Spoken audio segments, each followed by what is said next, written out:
before the creation of the world, he knew that he was going to create us. He also knew that in creating us, that we were going to fail, that we were going to fall. And even though he did that, even though he knew that, he decided to go ahead with a plan. And it gave him great pleasure. And he chose us. Now, some of you know that I do woodworking, and I don't do as much of it now as I used to. One of the first projects I did was I decided to make my dad a gun cabinet. I was in Kentucky at the time, and I had access to hickory, which was the wood I decided to use. Now, if you've done any woodworking at all, hickory is a really hard wood.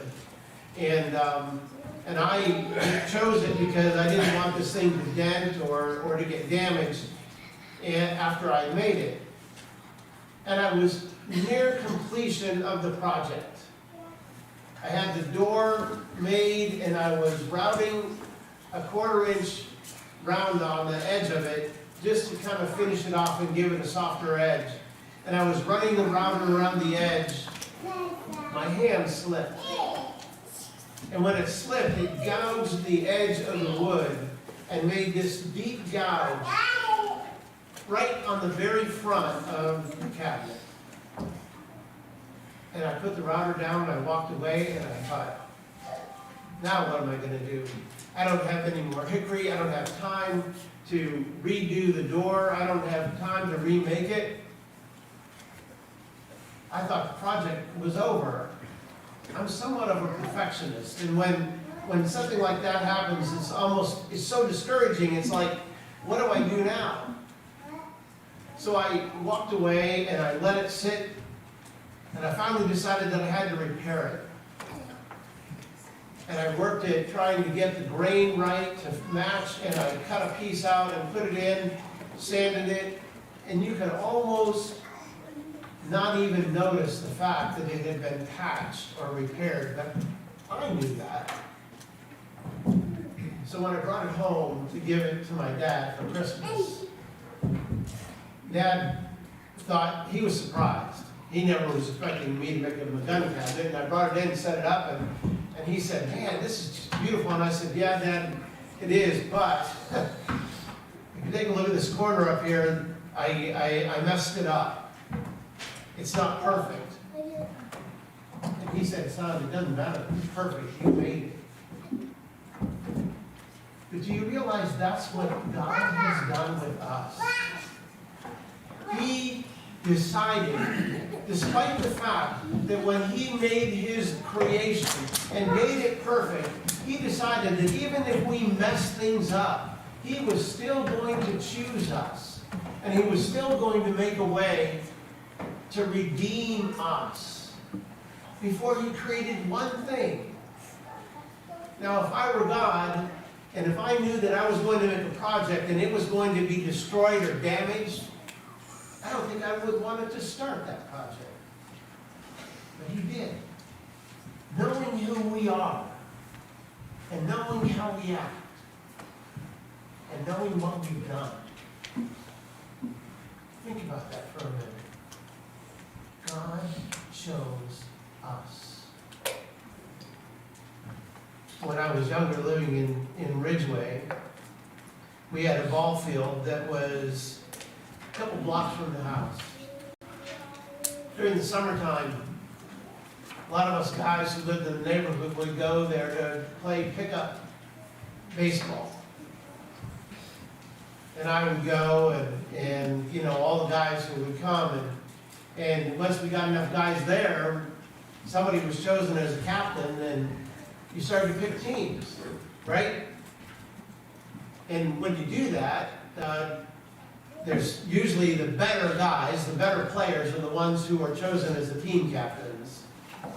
And as you go down through, you start getting picked, or people get picked, and as you go down through, and you know, you want somebody who can run fast, you want someone who can play the field, you want someone who's a good batter, you want someone And the captain goes through and picks their favorites. Before too long,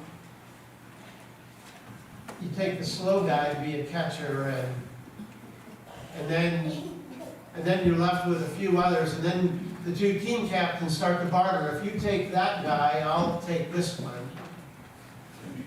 And then you're left with the last couple players, and it's like, I guess if I've got to, I'll take that one, and then I suppose if he wants to play still, I'll take him on my team. I was never chosen first. I was never chosen first. I was always in that last group. Always hoping that somehow I wouldn't get picked last. Or somehow I wouldn't get traded in the barter. You know, if you take him, I'll take this one. Do you realize, despite the fact that in our lives we are always wanting to be recognized for who we are, and always wanting to be recognized for what we've done, always wanting to get some acknowledgement of our accomplishments, that we have value and worth, that Jesus came and chose us individually, knowing who we are, knowing what we've done, knowing our faults, knowing our failures, knowing everything about us. And the verses that we just read said he did it because it was his great pleasure to do it. He wasn't trading us for somebody else. He wasn't bartering to find out a better teammate. He wasn't wanting another option. He was choosing us. And the cost of choosing us was great. The cost of making the decision that he was going to have us on his team, it cost him his own son. Now think about that. Because so many times in our lives, we discredit ourselves. So many times we think that somehow we've got to earn our way or prove that we've got value and worth. But not to God. Not to the one who, before he created a perfect world, knew that we would fail and chose us anyways. Not to a perfect God who knew that it would cost him his son to have a relationship with us, chose to do it anyways.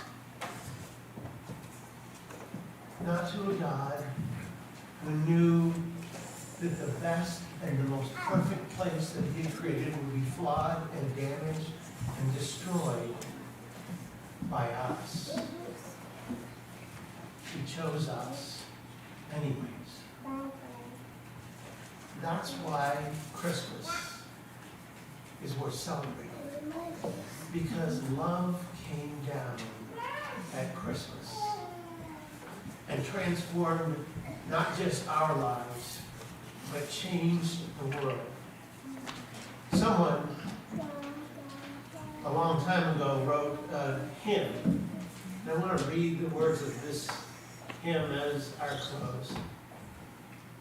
It says, he left the splendor of heaven, knowing his destiny was the lonely hill of Golgotha, there to lay down his life for me. If that isn't love, then the ocean is dry. There's no stars in the sky, and sparrows can't fly. If that isn't love, then heaven is a myth. There's no feeling like this, if that's it. Let's pray. Heavenly Father, I thank you this morning that you chose me,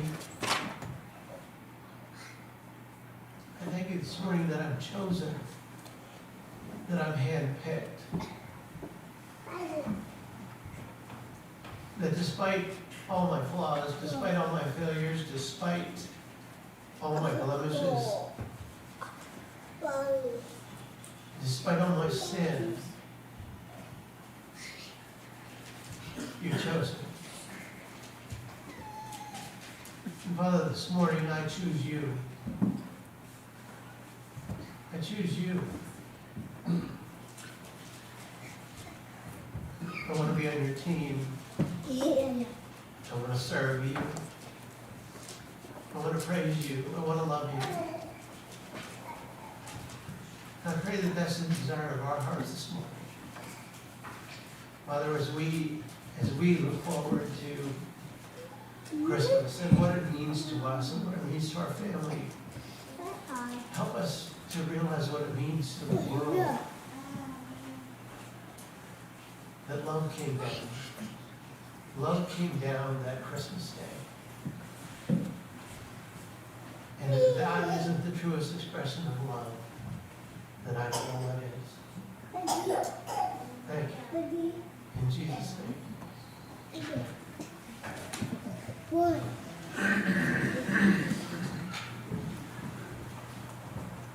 Let us continue with our closing hymn. There's a song in here. 554. Let's stand as we sing.